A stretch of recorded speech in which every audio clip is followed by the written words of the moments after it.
There is a noise coming from your end there. A noise? How about now? Yeah, greatly reduced. It's actually eliminated altogether. Okay. Yeah. I just removed it. Yeah, it's not gone. Okay. Well, yeah, a little bit of it, because yeah, it's totally compared to what we had before. So, okay, I think we have people on already. We have Bill Muna here, Prosper. We have Olutose. We have Abraham. Oriade is here. We have Aisha. Okay, I think we have people on already. Okay, we have Kaide. We have Ifi. Okay. Blessing. Omoluabi is here. Pat Obazi. Agafa. Oscar Matondo, that's Pastor Ara. Emmanuel is here. Grace, Favor, Shidima. Oh, Shidima, it's been a while. Pastor Tim, love it. Well, welcome everyone. Here we go. We have the engaging conversationist here today. That is a conversation with an atheist, we call it. But Innocent is agnostic, he said he is. So, I don't know what he plans for me today. So I will just hand over the driver's seat to him. And he knows what the schedule and the agenda is going to be like. And so here we go, Innocent. And welcome, take charge. Thank you so much, Jesse. Good evening, everyone. Good evening. I wanted us to, instead of going directly to ask questions, there are a long list of questions. Many people left. They left comments, funny comments sometimes. I don't know if you permit me, I would like to read just a few before we continue. Yes, please. Okay. The first one that is here, they say, the innocent will become a very good pastor via the Jesus teachings. I read that one, I couldn't. It said, GSA, please, can you show us your library, if you don't mind?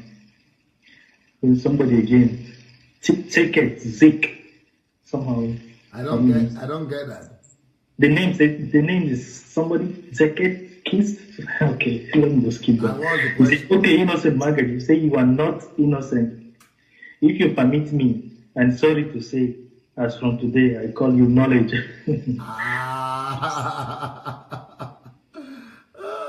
They like your knowledge, eh?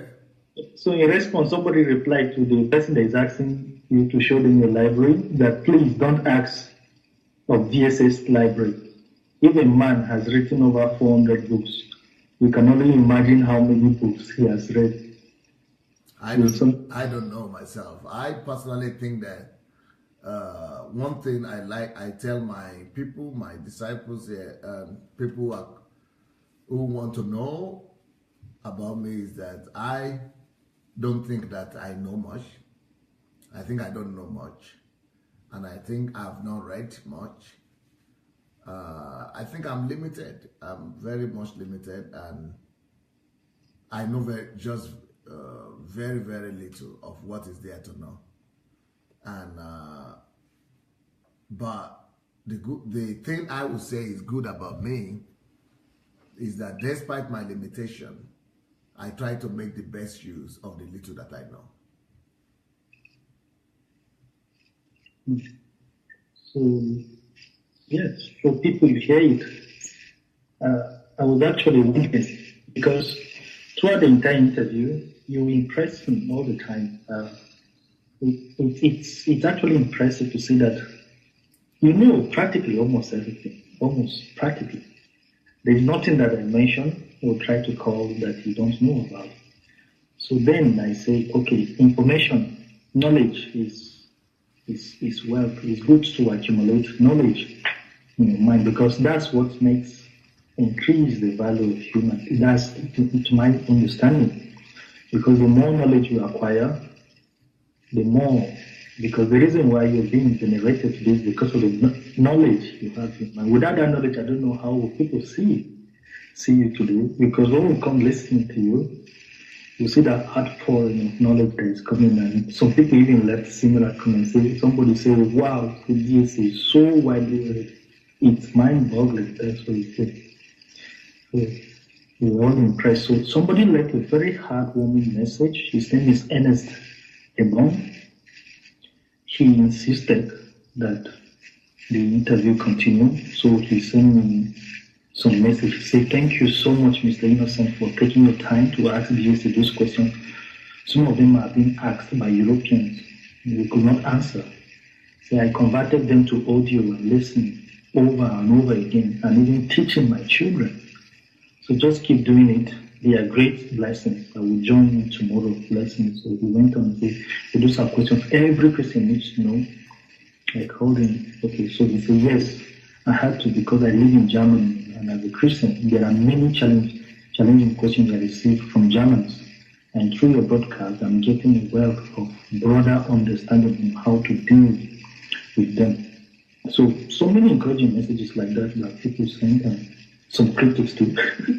So, but it's good that people are learning from this. Yeah. So I don't know if you would like to comment. Which to you, what aspect? Before we go further into the questions, I would like to understand what aspect of this interview, the three aspects that we treated, that is more remarkable to you. I think what I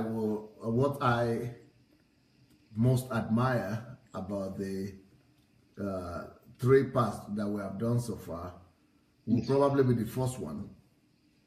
And the reason is because the first one to me is more about God, making sense of God.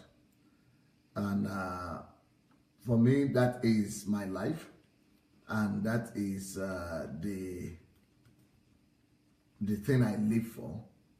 And the person I live for, the essence of me.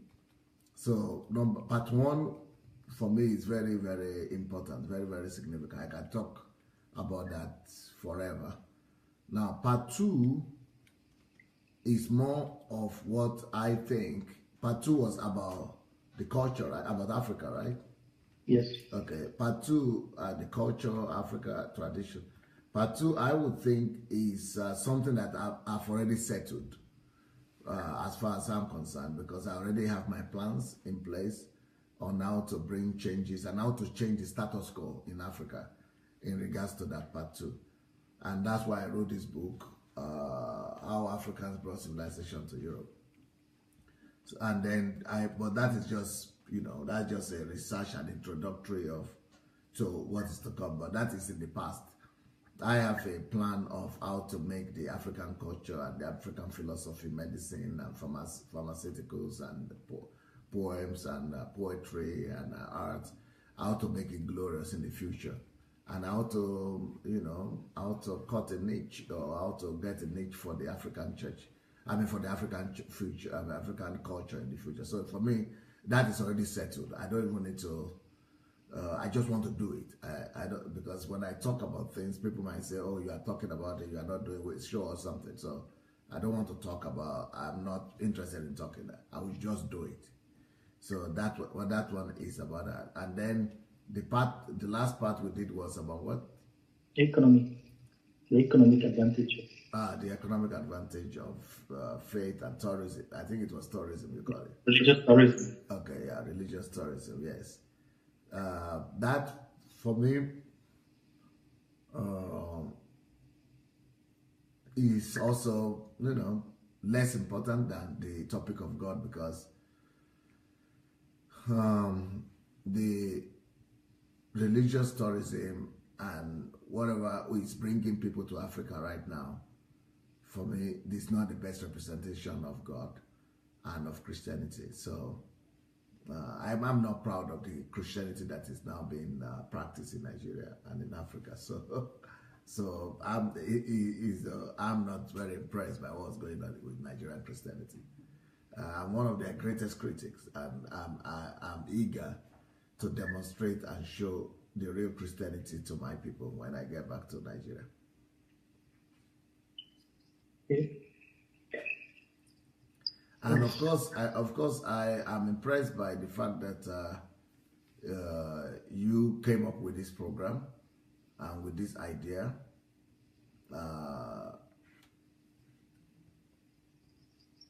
But as concerning me, since I know I have a whole book written actually for atheists. Yeah, it's a big book, not this one, but it's a big book. But it's in Russian language. So it's 300-page book that I wrote for atheists, and I just hope I'm going to give it to somebody to translate. I think I don't know if we did that, but we are going to translate it, and I want to discuss on that because you have to see my own point of view. I got 10 questions to Stephen Hawkins, I call it. 10 questions to Stephen Hawkins, or Richard Dawkins and Stephen Hawkins, yeah, two of them. He's one of the famous atheists. Yes, yes. I I am now coming with my questions to them, 10 questions to them. So you are throwing me questions now, but I'm throwing questions to the most famous atheists in the world. Yeah. I don't know if taking them all. I've listened to most of them. They don't make very much sense to me because, like from the position I took personally, and day by day, my respect for you grows because I listened to the young man some 3 years ago that had an interview with you. I've forgotten his name, but Livio from Holland. Exactly. So I listened to this thing. Many people underestimate it. It's what I call bigotry because you must admit that Christianity is not entirely as bad as people think it. So, as most atheists like to describe it, of course, you don't agree with the concept in the Bible, but yes, can you admit that it's being used for positive purpose in that instant where Livio came and gave good testimony? You can see that his life is entirely transformed. Yeah. Am I loud enough? Yeah, no, yeah, it's very loud, but I think it's a bit too loud, maybe. Too loud? Oh, no, it's okay. Just go ahead. Okay. So Livio came in with this testimony that he gave. So I think people should take their time. That noise came back. That noise that we left before came back. So try to plug it in and see if it will go now.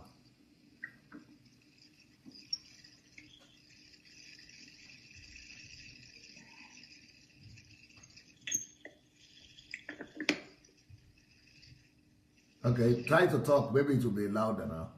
Okay, it's okay now? Yeah, it's better a little bit. Okay. So one of the questions that somebody left was, at the process, the last interview that we had, there were personal questions that were being asked. What will you do if you discover that Christianity was just a fallacy and it's all fabricated? You gave a very strong answer to that. So then you gave another example of the book you wrote about how Africa brought civilization to Europe. So the person was accusing you of revisionism, that you're trying to reinvent Christianity. You're giving a total different narrative about Christianity that seems cool, but the person is not saying it's a bad thing actually, but the version you are proposing is the coolest version of Christianity. So, and then the person also talked about the book you wrote, because there was a question that I asked about if Dubai was developed by Christianity, and can we have development without the aid of Christianity? You answered directly and you said no, that most development can be credited to Christianity, and that our modern day civilization is entirely credited to Christianity. So, and then what I learned in the past interview that you have had with people is to follow you patiently. That's what I've learned. So while you were saying that, I didn't have any trouble in my mind. I was just following you because I know where you will land. I've seen you so many instances. For instance, the interview you had with Dr. Arams about the Fulani in Nigeria. I noticed from the beginning of the interview, it was a little bit, it wasn't going. It seems as if you two didn't understand each other. He was going another direction, you were going another direction. He was saying something, he was expecting sympathy from you, but you were trying to make a point. So from the beginning of the whole thing, I was a little bit, okay, I said, let me just listen first. And I saw that people were leaving negative, so many negative comments. And then at the end of the interview, you started explaining yourself, you started explaining your logic, and even Dr. Arons himself started reasoning with you. He was nodding his head because he saw that what he was saying was cool. So I said, okay, this time around, no struggle, innocent, just follow what he's going to say. So you explain your standpoint, you try to explain why you think Christianity is important and why we need to credit this civilization to Europe. But what was missing in the explanation you gave was the parallel of development with Christianity. You argue on the moral standpoint. You explained that Christianity came and did away with slavery and also did away with inequality, and it also took away that idea that women are less human, as inferior to men. So you adopted the moral standpoint of Christianity, and I also gave an example of China, how their struggle, what led to their liberation and what they did. So you argued that they were actually killing and sacrificing. If the husband died, they take the wife along and sometimes bury them together. In most cases of some of their large emperors, they bury the entire family and even their horses and everything, they bury them all together. So you argued based on moral standpoint and you made your position clear. So I would like you to comment on this concretely. What is the parallel now that we see? Apart from the moral standpoint of Christianity, what is the parallel of Christianity? Because we also look into the past and we saw that, yes, there are great civilizations, a lot of them that we achieved through human callousness, through bloodshed, through wars, and so many atrocities committed by humans. But yet, this development, this civilization, we are mighty. So now the point is, it doesn't matter how the development was achieved, but the development was there. It shows that the human of that epoch, we are motivated by something. They wanted to have a utopian society. They wanted a standard that they can be able to enjoy. They wanted beautiful edifices. They wanted roads that are tied. They wanted great castles. And they did everything they could to build them. So development independently without morality is what we see in the past civilization. So the point here is, how can you explain concretely, how can we develop? What is the parallel between Christianity and development? When I say development, infrastructural development, not on the moral standpoint.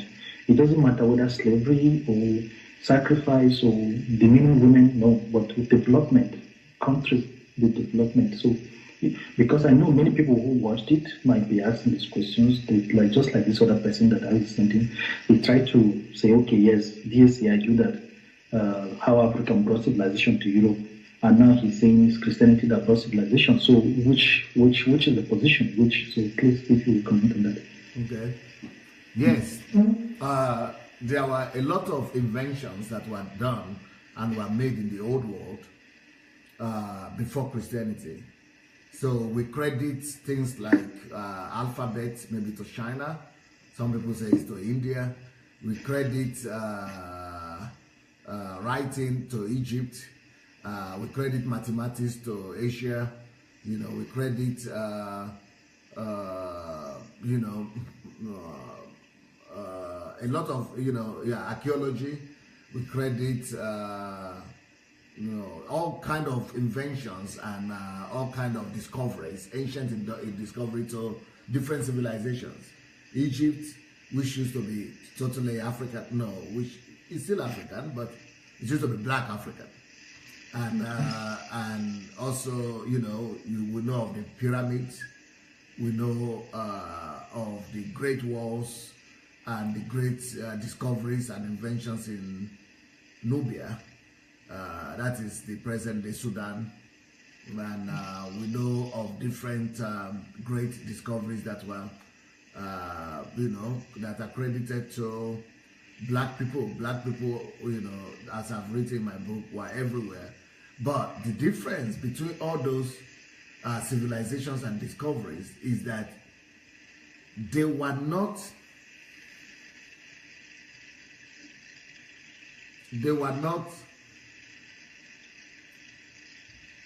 how do I say, they were not popularized, or is it popularized the word I'm looking for? I'm looking for a word.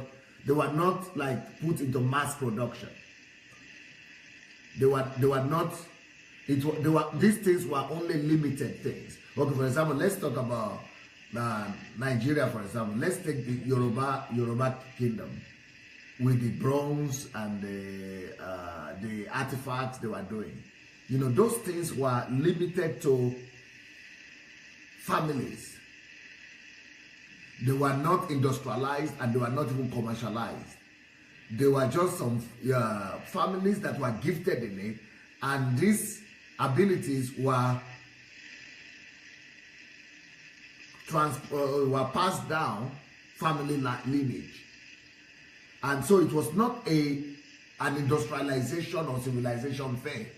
It was an invention, but it remained local where it is. Or let's talk about, for example, the kingdom of Benin Kingdom.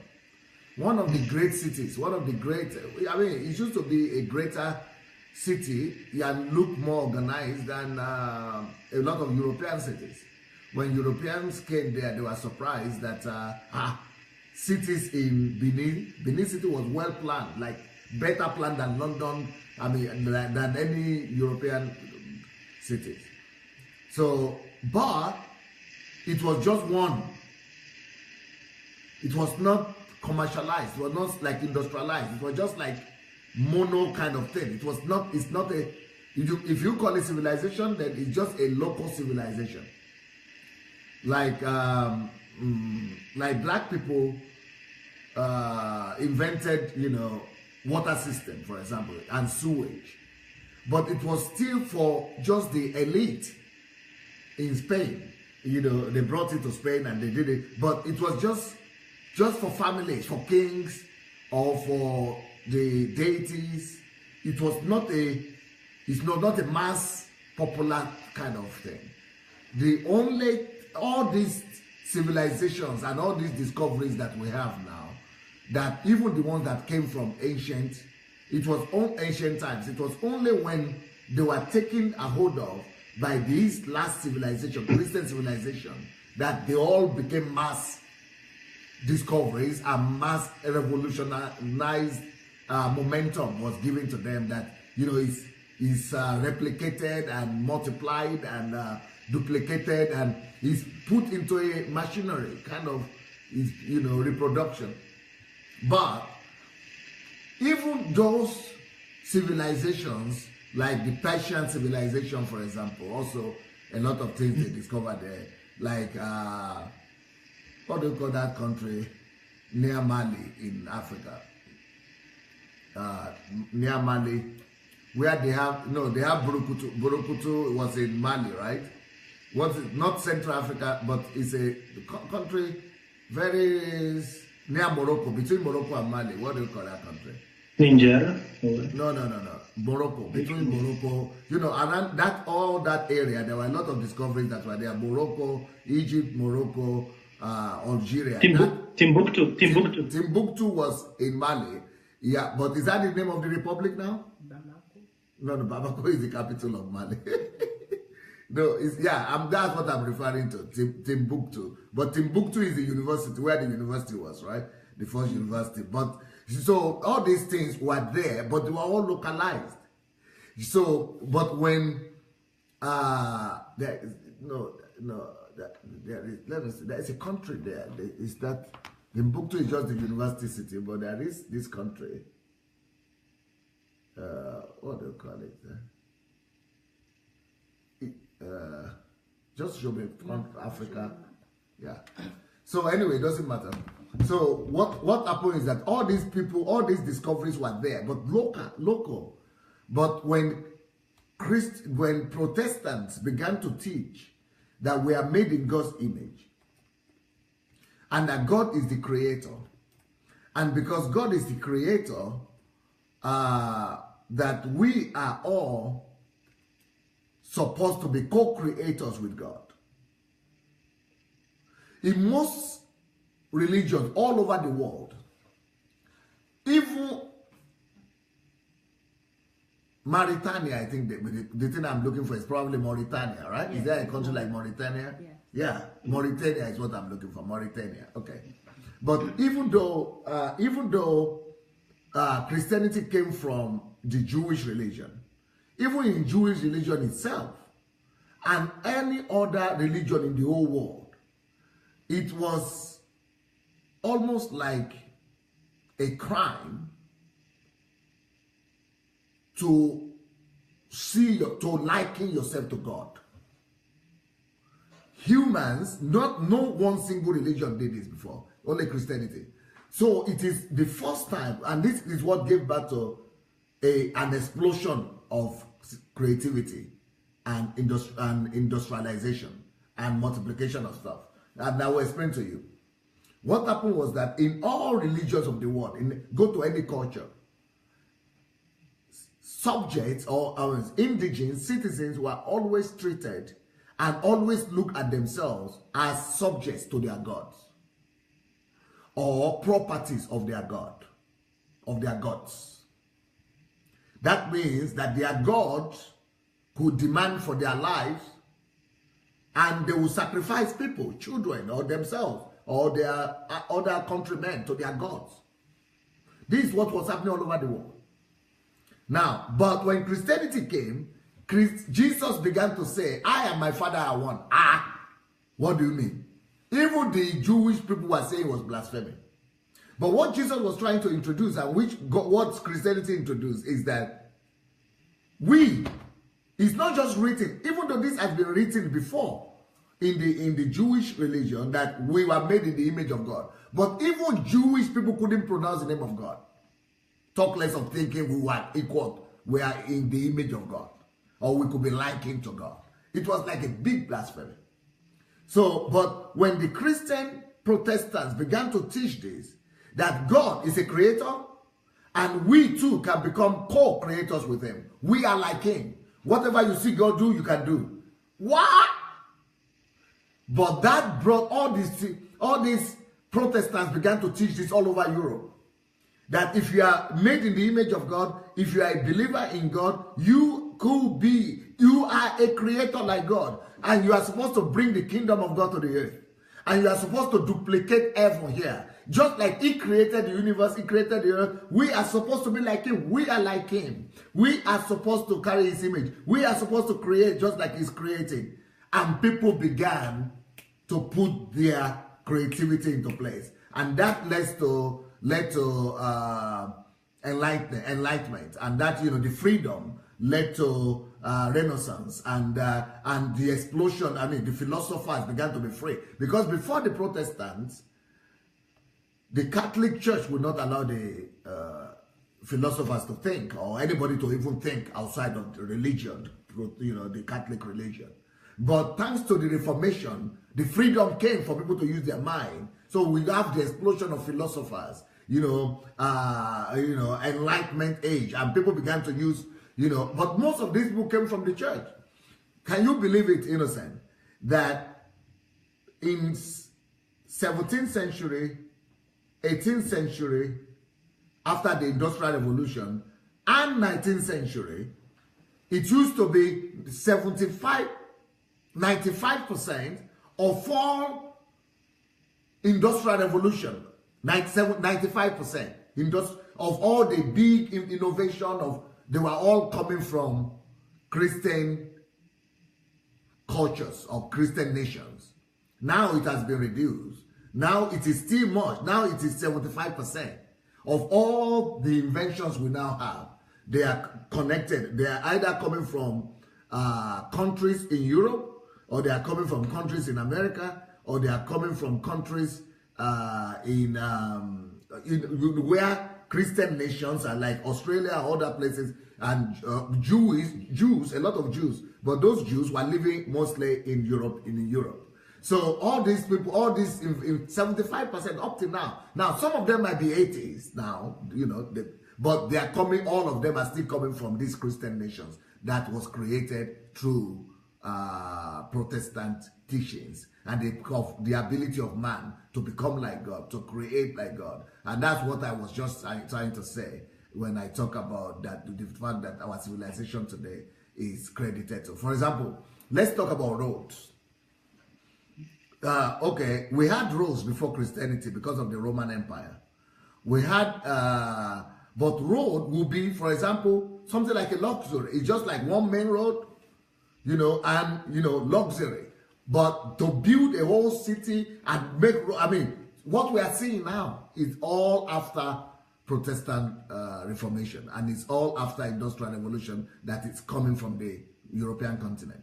And then when we talk about technological breakthrough and that everybody could actually improve their lifestyle, but because before the Protestant Revolution, only 1% of the world was living okay.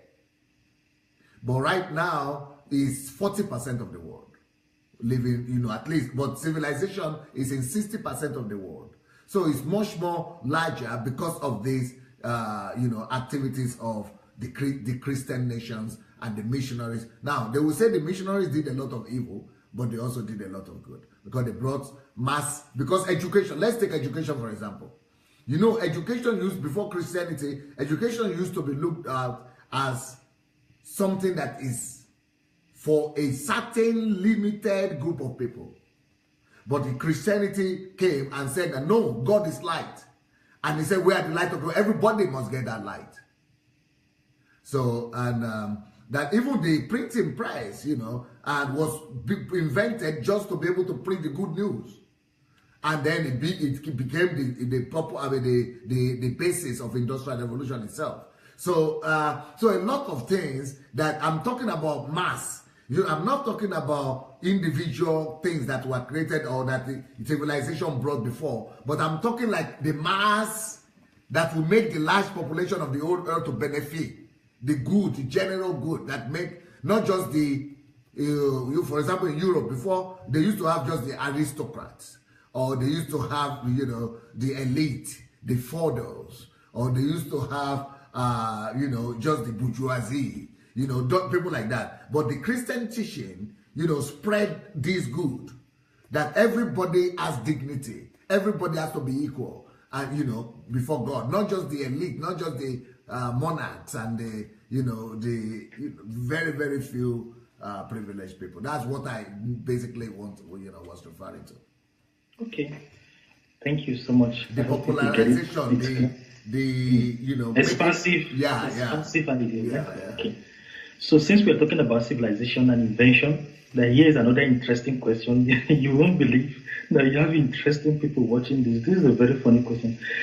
They say if Jesus or Muhammad was born in this epoch, imagine them with Facebook account or large followers with a hashtag turning water into wine. You say, Jesus or Muhammad using iPhone 7 and flying Lufthansa or Air Maroc instead of camels and donkeys, if they were to be born in this epoch, what do you think? What would they say using iPhone 7? What difference will it make? I think definitely if Jesus were to be born in this epoch, he will definitely use the resources available at his disposal. And definitely Jesus will use anything that will help him to pass across his message. Jesus was very inventive when he was on the earth. For example, when Jesus would go to any city, before he would go, he would send some people ahead of him. That was a know-how that time. That is publicity. That is marketing. And in some other instances, whenever he comes to a place, he would, even though he didn't want them to glorify him or to make him a king, but he was able to gather crowd quite easily. There was some know-how behind that and some understanding behind that. I have a teaching about, the strategies, the thinking and the expansion strategy of Jesus.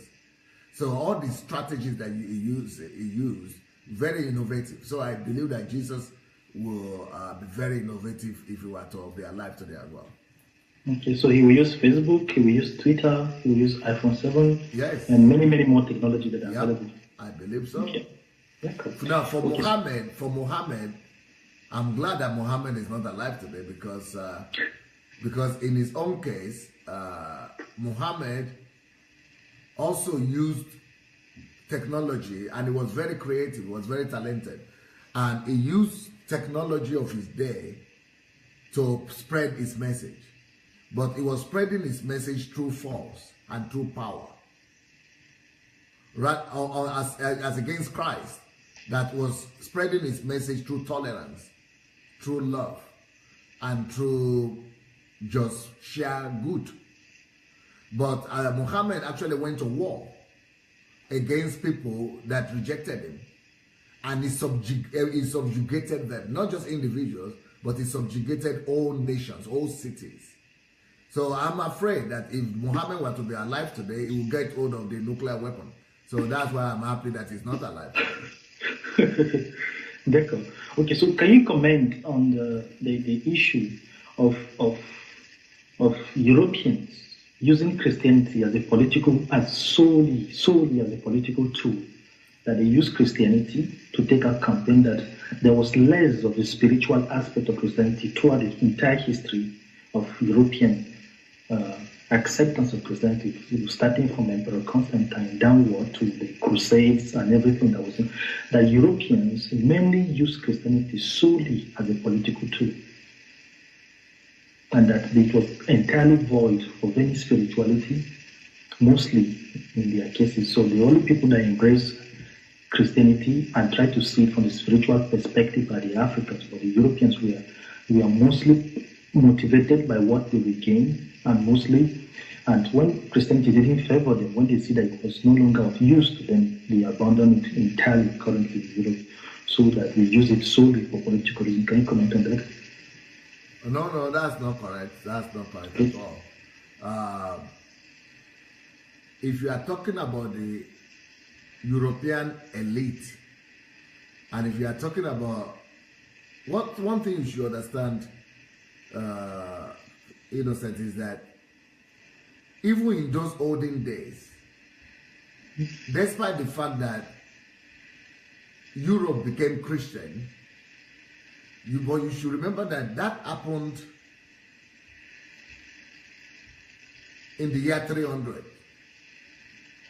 Now, by the time that Christianity got to the whole of Europe, it took another 700 years. So by the time it got there, it was normal. It mainly came as a political system, because it was coming from Roman Empire. So the Roman Empire adopted Christianity. Constantine adopted Christianity as a political system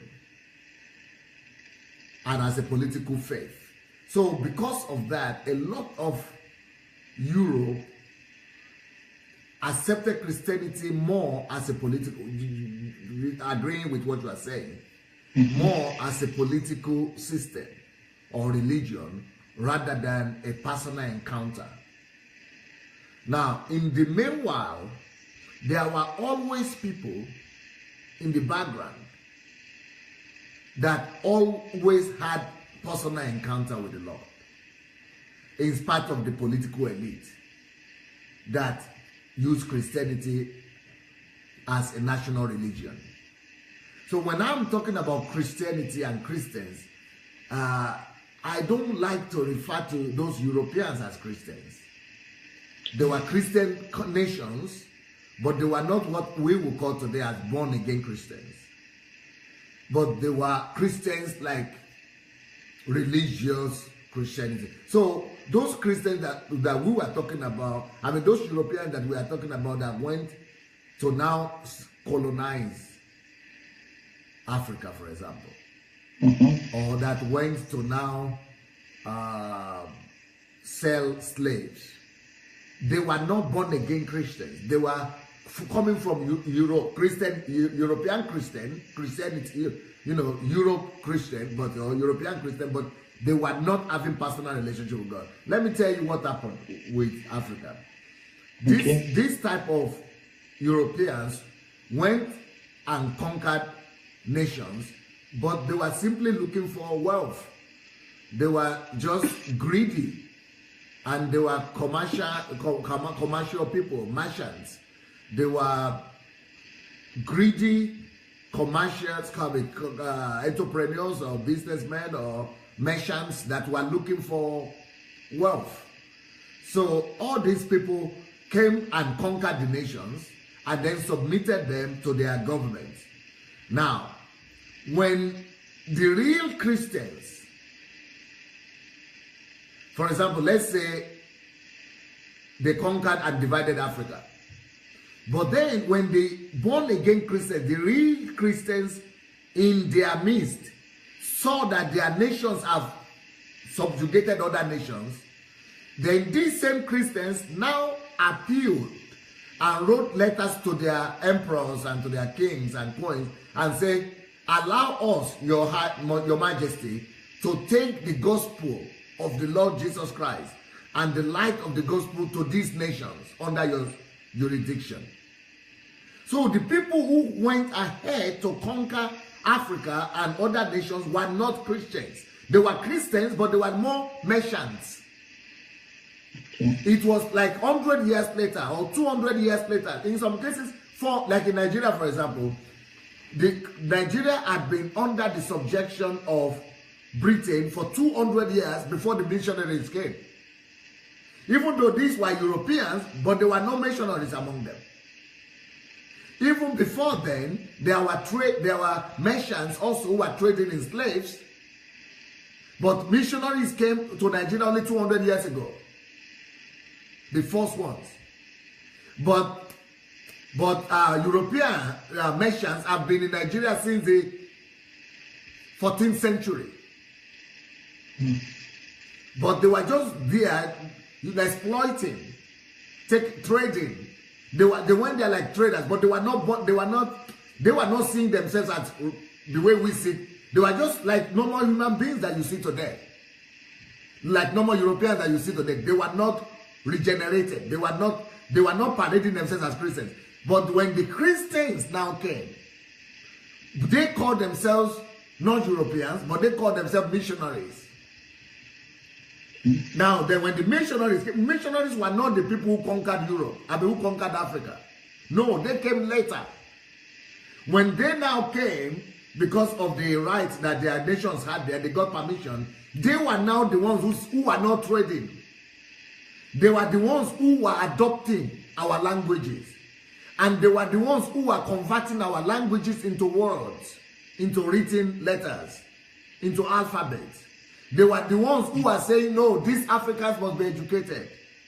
They were the ones who were not interested in our gold and our silver and in our wealth, but they were the ones who were giving their lives, dying out of malaria, and who are being eaten up by some of our people, cannibal people, or whatever you call them. Yeah, is it cannibal? You call them cannibal? Cannibal people. Yes, they were being eaten up, and they were not dying. They were the ones who, when they died, they would say, "Don't take me back to England. Bury us here."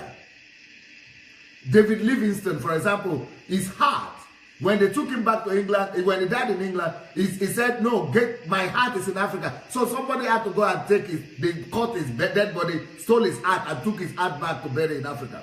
Because these people were people who were ready to give their lives to Africa and to Africans. They were the ones who were building schools.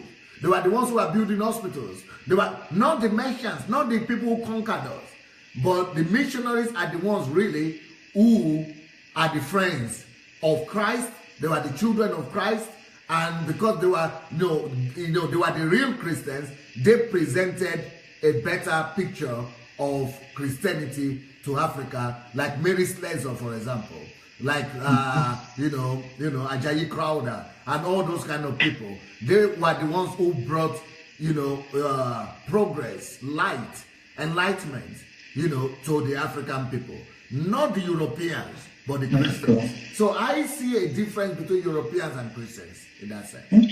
Okay, that's good. All right. There is interestingly enough, there is another aspect of Christianity which I'm about to point out now. I don't know how that would be.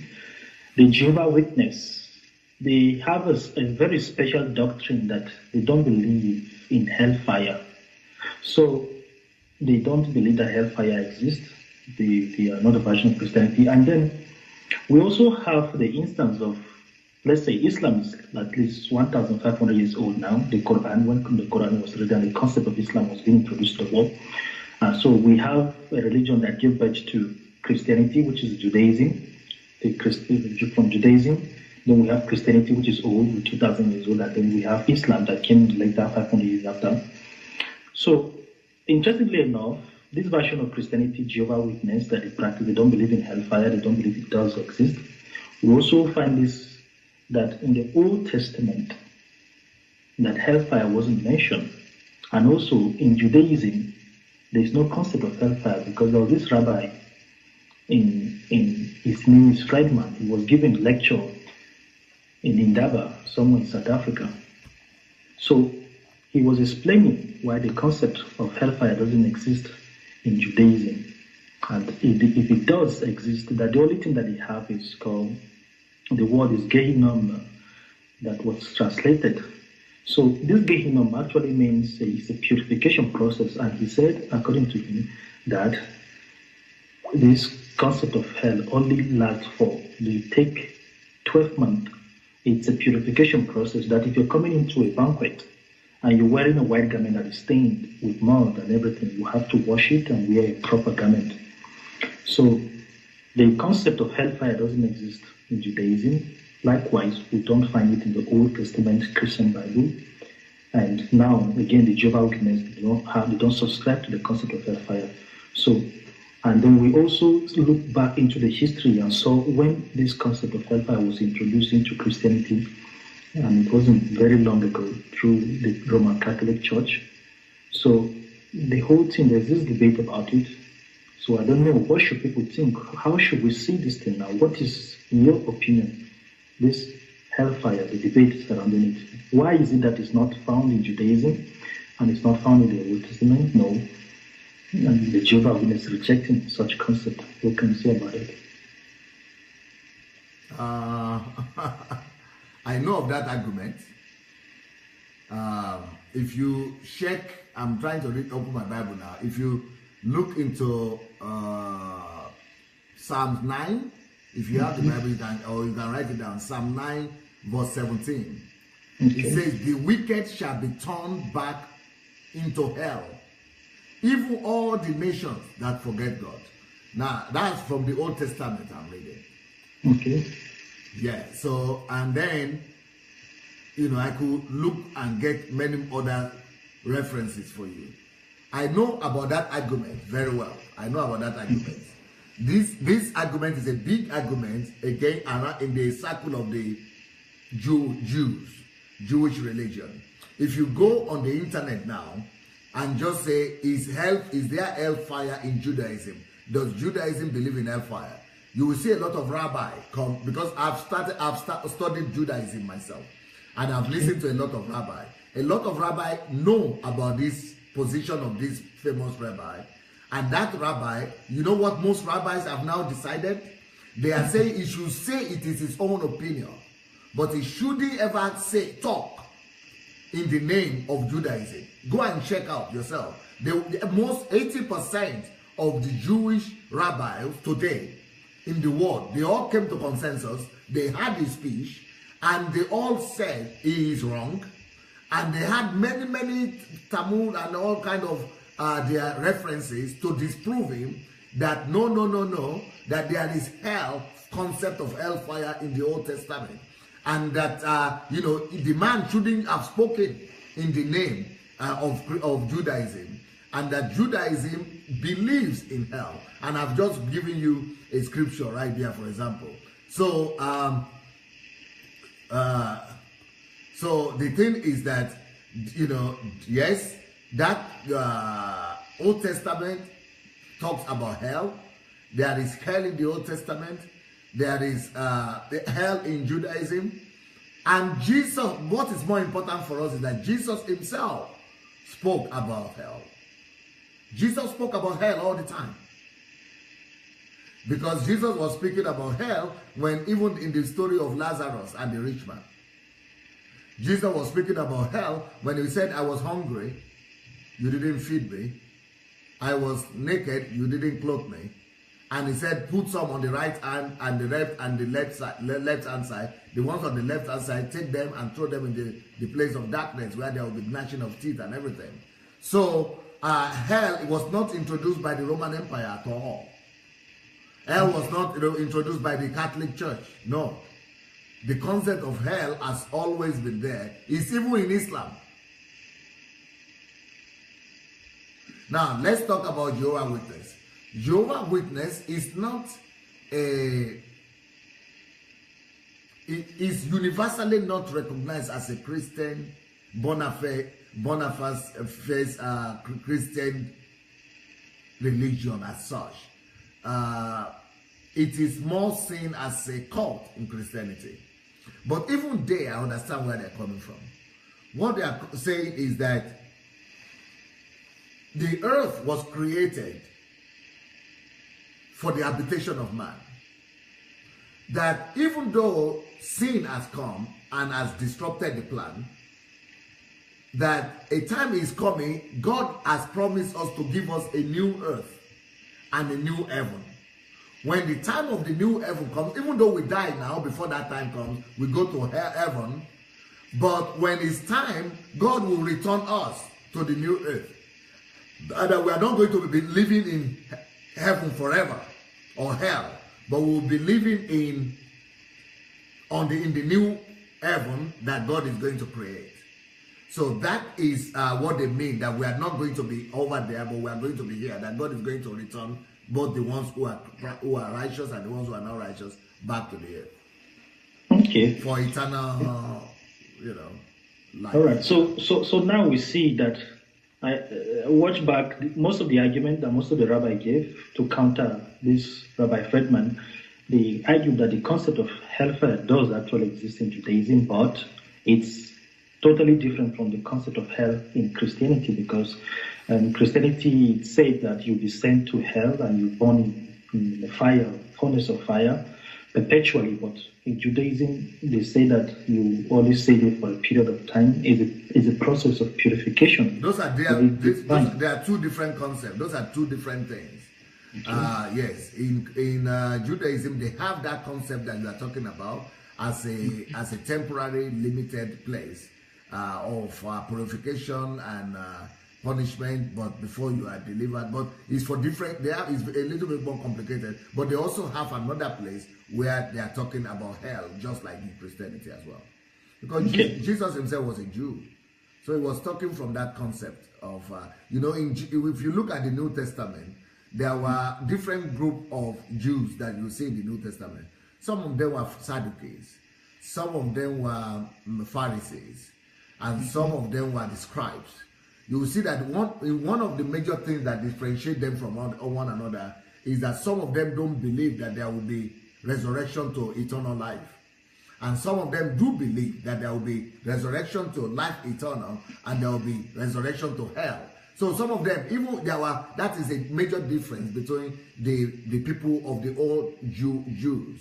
Some of them don't believe in hell. Some of them don't believe in eternal life, either in hell or in heaven. Some of them did believe in it. Even during the time of Jesus, there were, people like this.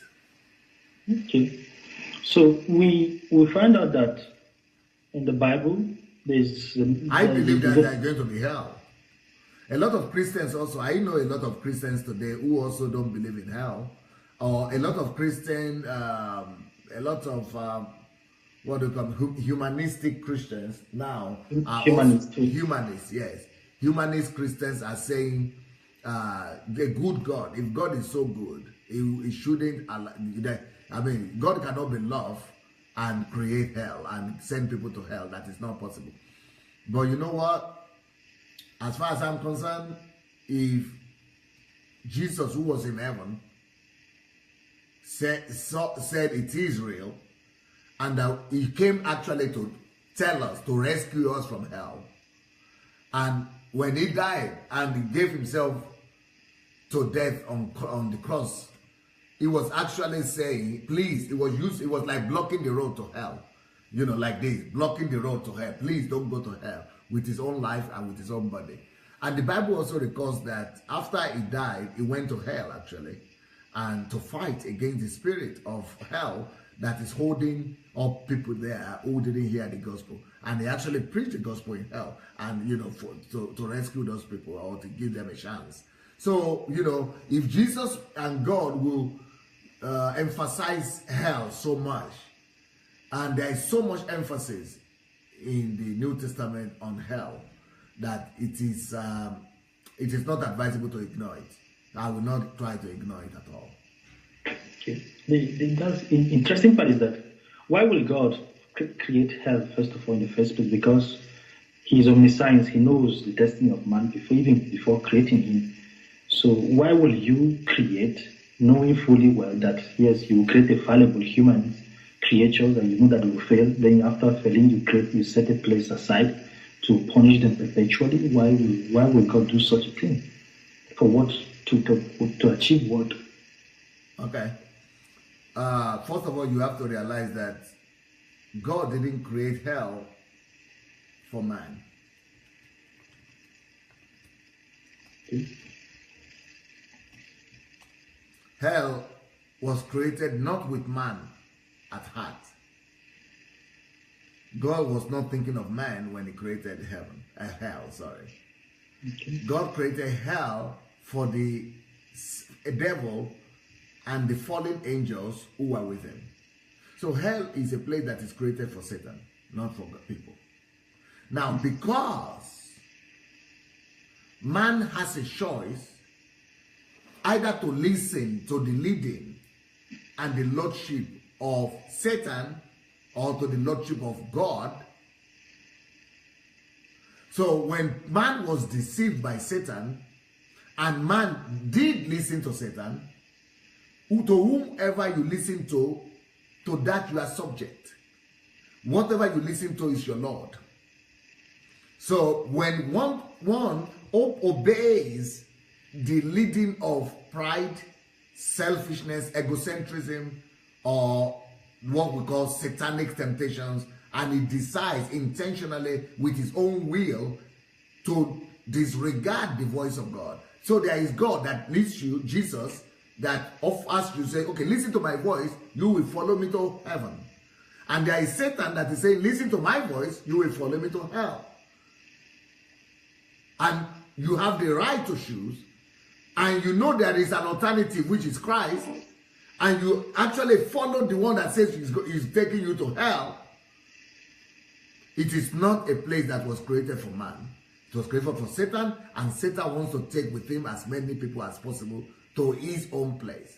Why Jesus wants to take as many people as possible to his own place. Okay, so what language was Satan's, or Adam and Eve? What language were they speaking in the Garden of Eden? What language did Satan use to speak, to communicate with them? And what language was God using? The angels they were visiting in the Garden of Eden, what language were they speaking from the beginning?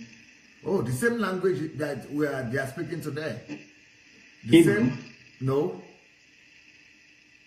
same language that Satan is using to speak today. Satan has a language today too. Okay. What is it? The language he used to speak to Adam and Eve, and the same language he's still using to speak to us. And that's the same language he used to speak to Jesus. You know, Satan also came to Jesus on the mountain when he went for fasting, in the wilderness when he went to fast and pray. And he spoke to him too. And he's still speaking to us the same way. So the same language he spoke in the Garden of Eden is the same language he used to speak to Jesus, and the same language he's using to speak to us today. So what is that language? That is the language of thoughts. So Satan, when we say Satan tempts people, when we say Satan tempts people, we don't mean Satan speaks to come and tempt people. When we say Satan tempted Adam and Eve, we don't mean that Satan came to speak with language and talk like human beings, because Satan is spirit, just like God is spirit. So the same language that God uses to speak is the same language Satan uses to speak. God uses the language of thought to speak to us, and Satan uses the same language of thought to speak to us. That is why it is human thought that will take them to hell, and it is also human thought that will take them to heaven. Okay. Somebody said, say, how in God's name can the devil and his angels be hurt by literal fire when they are spirit who do not have physical bodies? How can they be hurt by fire? They say the God created hell with them in mind, so how can they be hurt by fire? Oh yeah, because this is not a physical fire. You know, we can only determine reality by what we know, what exists to us, what our own reality. In our own reality, we have fire, right? And fire in our own reality is what we see, is what we have called fire. But hello, yeah, but in the spirit realm, fire also is real. But it's not only fire that is real in the spirit realm. Apart from fire, there are a lot of other things that are real. You know, when we die, we will also be real we will also be real when we die. When we die, and it will also be body. We will have physical body, but not physical body, not tangible body like we are saying now, but a superior body that doesn't die.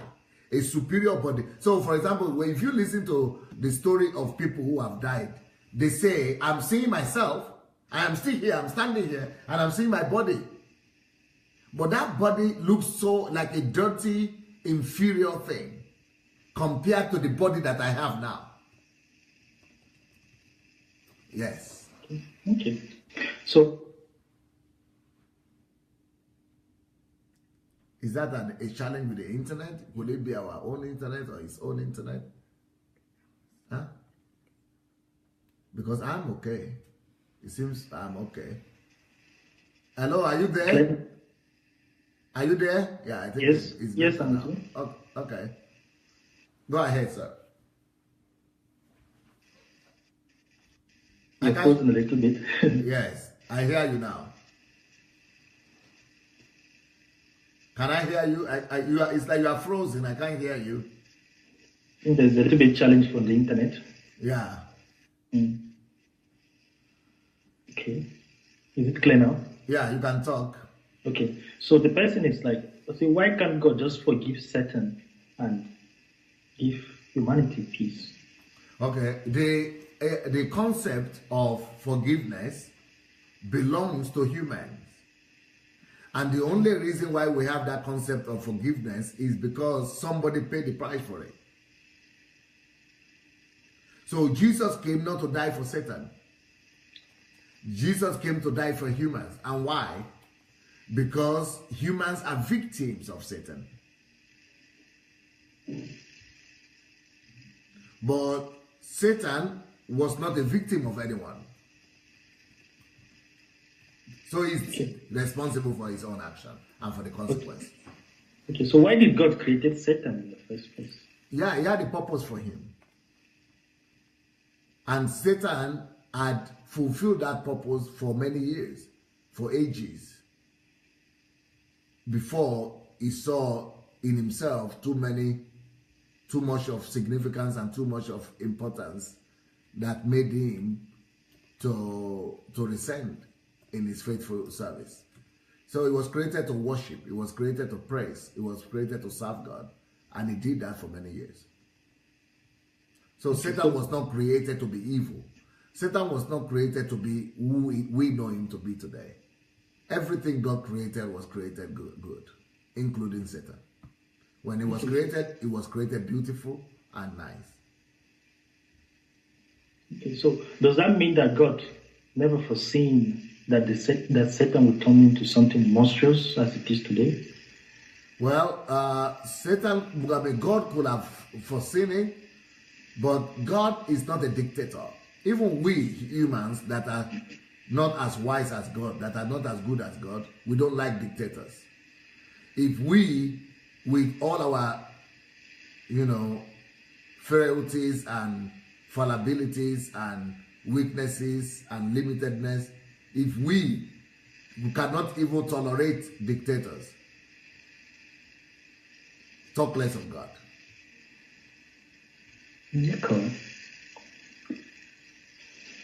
Okay, they say God created heaven and earth, and He created everything and ended and rested on the seventh day. So, but these 7 days are named after Roman gods.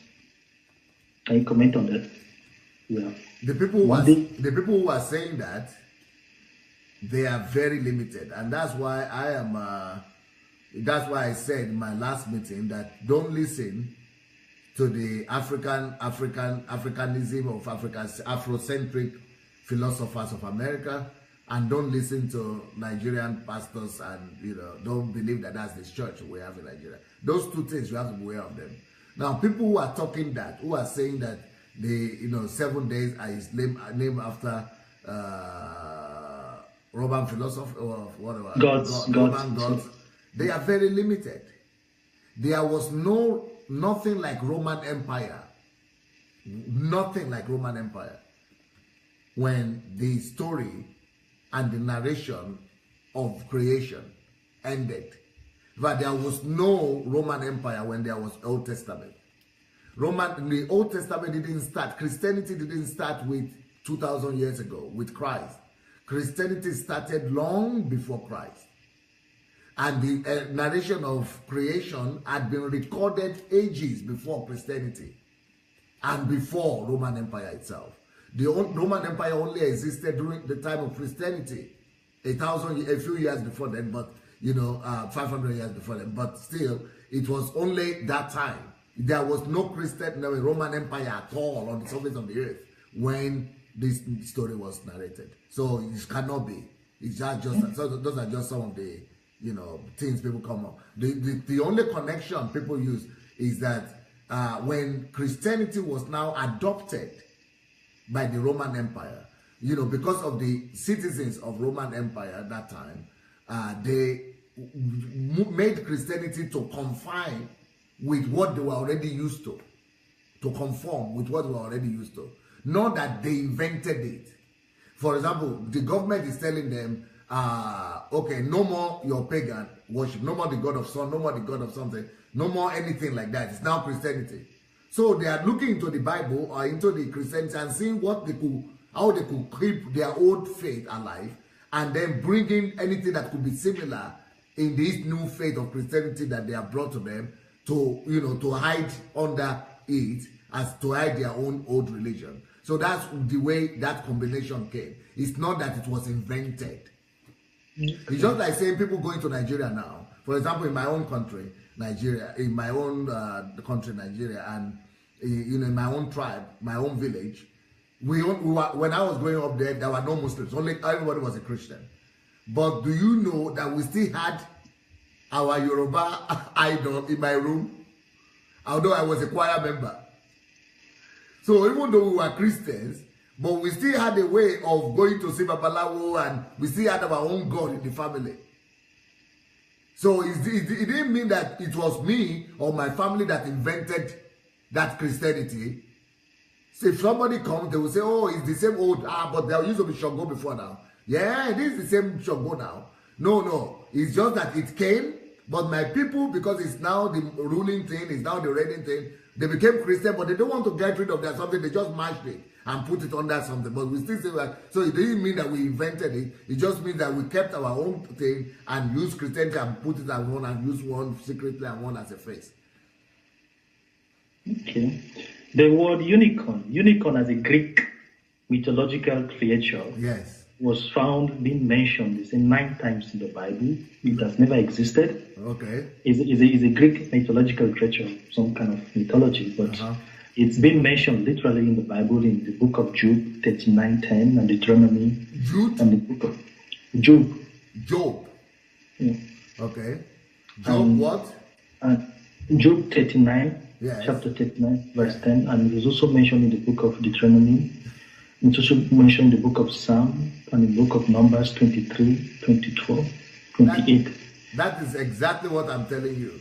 It cannot be that it is Roman, do you say Romans or Greek? A Greek mythological. Greek mythological something. That is exactly what, this is the same argument. For example, the book of Job is the oldest book that has ever been written.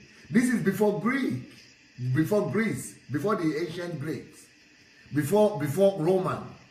So this is just what people come up with. This is long before. Actually, Job was written before Egypt and before the sojourn of Israel in Egypt.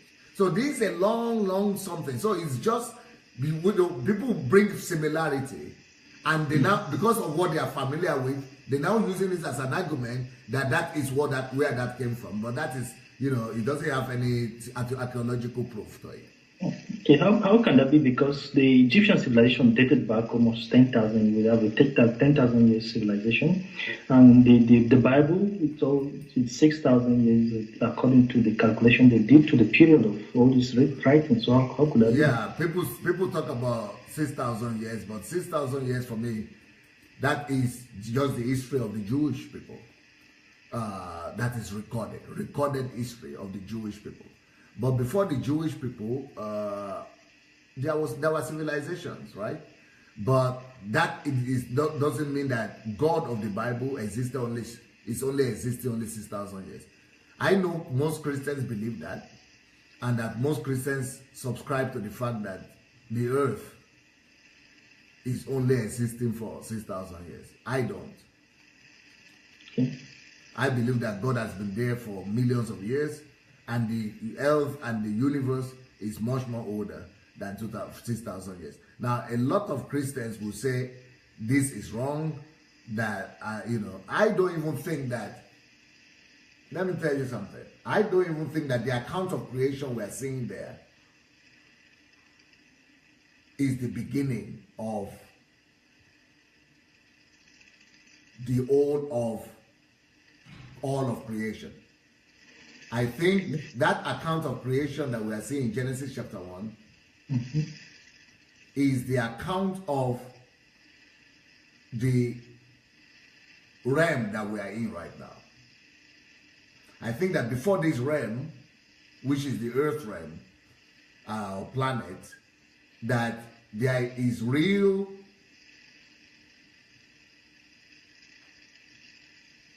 life where God lived, where the angels lived, and that was billions of years or trillions of years before he now decided to give the account of the creation of the earth that we are saying in Genesis. Okay. So somebody is asking, is saying, why do we conveniently refer to God as he and not she, or probably it? Because men and women on the earth are only limited to certain phrases and to certain expressions, in linguistic expressions. So I think that if there had been better linguistic expression that is possible to man to use for beings that are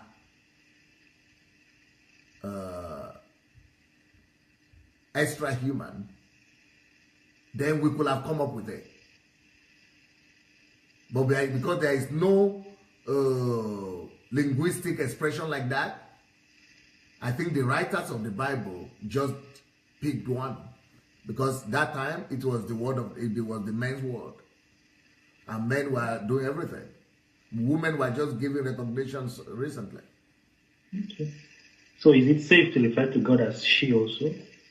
I think God is more than he or she.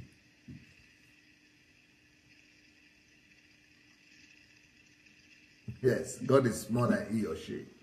Okay, this is coming from Science Daily Journal. It's sourced from University of Kansas.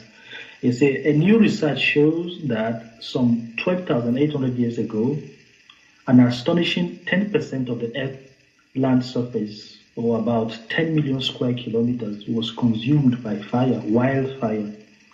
And so this thing is actually published by the paper's 28 authors, include KU Emeritus Professor of Physics and Astronomy, Adrian Melot, a professor, and Professor Brian Thomas, 2005 doctorate graduate from the KU University. So that's there's 12,800 years ago, almost 10 million square kilometers of earth was consumed by wildfire.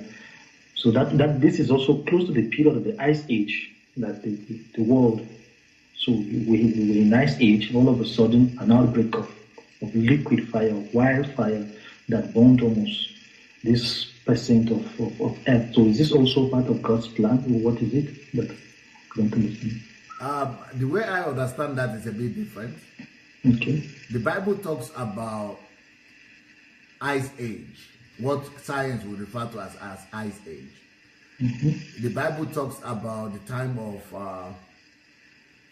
what was his name now? It just escaped me. I wrote about him in my book, in one of my articles. I wrote an article about it. When the earth was divided. So there is a record in the Bible when the earth was divided. Maybe I could actually try to find it. And that time, when what happens is that, what I think, according from what I read in the Bible, I could picture that the whole earth used to be at a point one large piece of the earth, just one piece of the earth. It used to be one single continent, one mainland.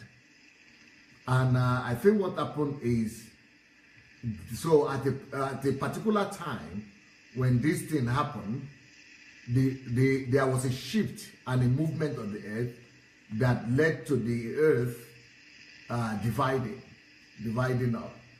And when that happened, because of the energy and the liquid and the what do you call it, the temperature of the earth, under the earth, I think what happened was that was the time when Asia divided away from Africa, America divided away, and all that. I think that was when that incident of fire was recorded, and that is the understanding that I will have about it.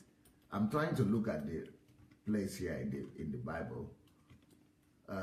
If I don't see it now, I will get it ready for. I didn't know I'm going to have a question like that. I'll get it ready for next time, but I'm going to try to look for it. Nobody read this my article or what?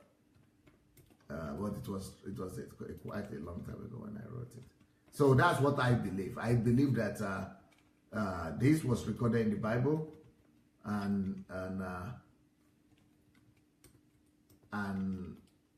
but it's not a popularly known story. People don't even talk about it.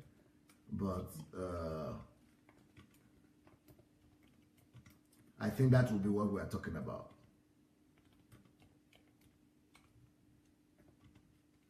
Yeah, go ahead and maybe you can ask another question if you are ready. Okay. The next question is: since 70% of Europeans have abandoned Christianity, are they all going to hell, in your opinion? No, I don't think so. I think God sees the heart of men.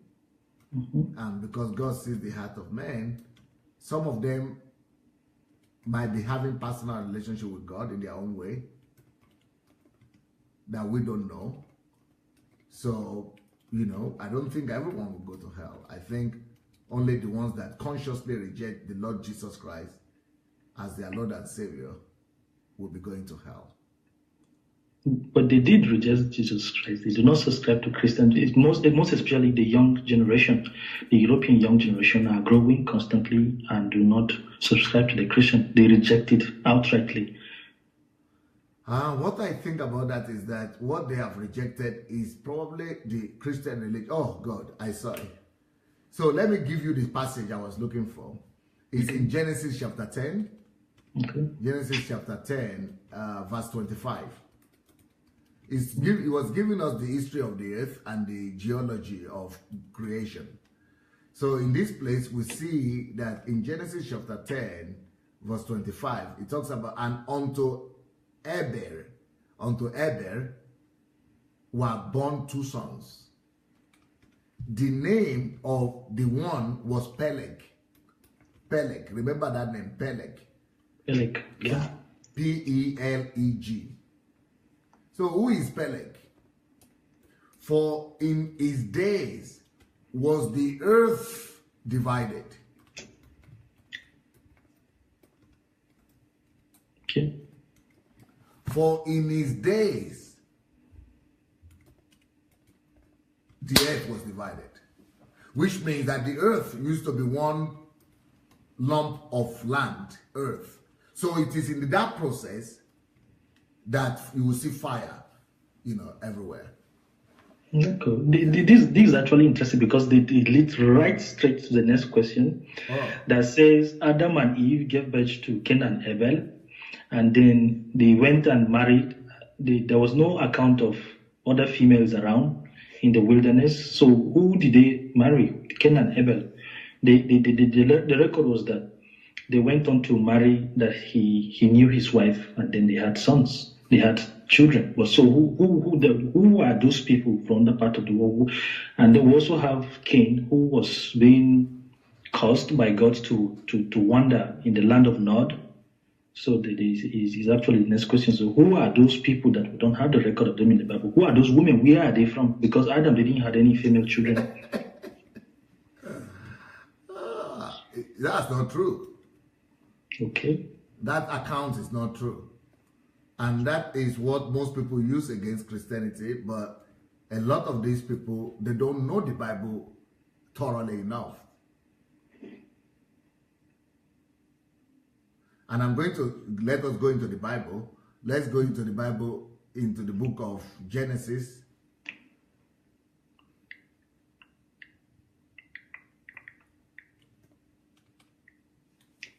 Genesis what? Verses 1 to 8. Okay. Verses 1 to 8. Okay. It says, this is the book of the generations of Adam. So it's telling us the story of Adam and the earth and how the earth became populated through Adam, right? Mm-hmm. So this is the book of the generations of Adam. In the day that God created man, in the likeness of God made he him, male and female created he them, and blessed them, and called their name Adam, in the day when they were created, and Adam lived 130 years. So Adam lived 100, not 30 years, not 100 years, not 70 years, 130 years. Okay. It's okay. Created, he lived 130 years, and begat a son. Okay. In his own likeness, after his image, and called his name Seth. So Adam and Eve gave birth to a son. And the name of this son, what? No, I actually thought Seth was the third.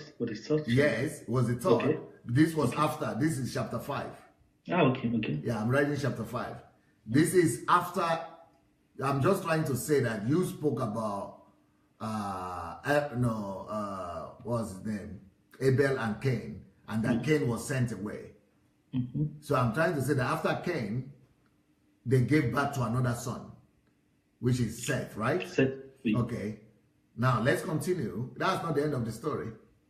And the days of Adam, after he begat Seth, were 800 years. All right?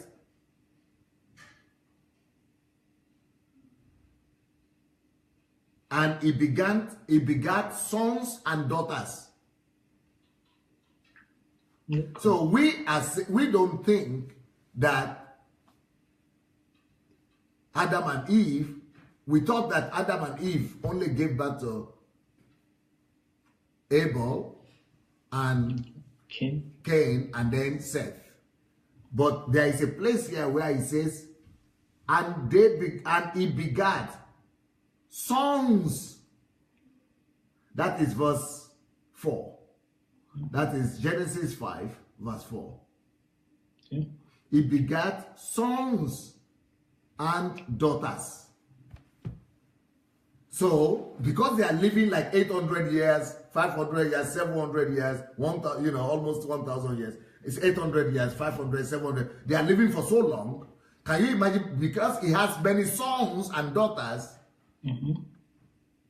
they couldn't regenerate from other people. They regenerated from their different brothers and sisters.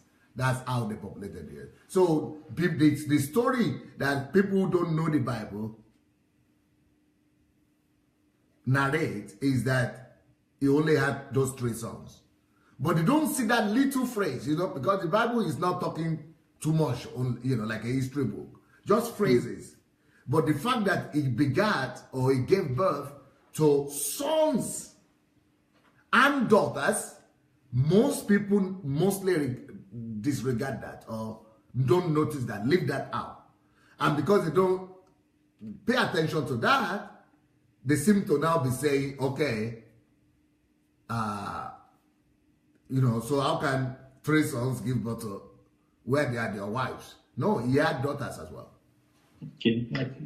Well, I think maybe the debate comes from the angle that before the issue of Seth came into the picture, it was mentioned earlier on before chapter 5 that it went on, like Cain was caused to wander in the land of Nod, and it was said that whosoever laid eyes on him, we kill him or something like that. We see the blood of You know the reason why? Because they were having many other sons and daughters, and because they were going to be spreading, and they had chased him away.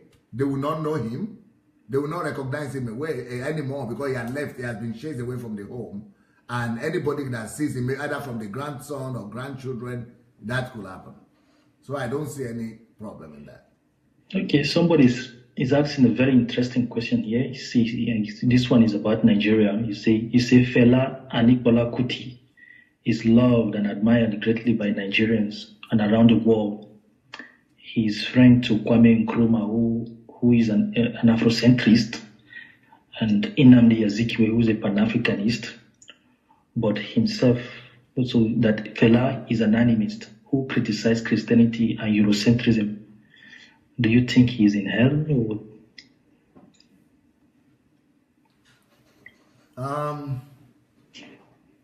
It's very good. I cannot judge categorically and say he's in hell. If he's going to be in hell, it will be God's decision. And if he's going to be in heaven, it will also be God's decision. I think Fela was an African hero, a Nigerian great monumental figure. So I think that nobody really knows what happened to him the last days of his life. Maybe he had a personal relationship with God that nobody knows. So it's going to be presumptuous of me to say he's either in heaven or hell. But I know one thing, there is hell to be rejected and there is heaven to gain. Okay. I think the entire contention is, this person is trying to point out is seeing how greatly Fela had influenced the entire country, even though he happens to be an animist, is what is the bone of contention here, because we see how active he was. He was fighting for humanity. So,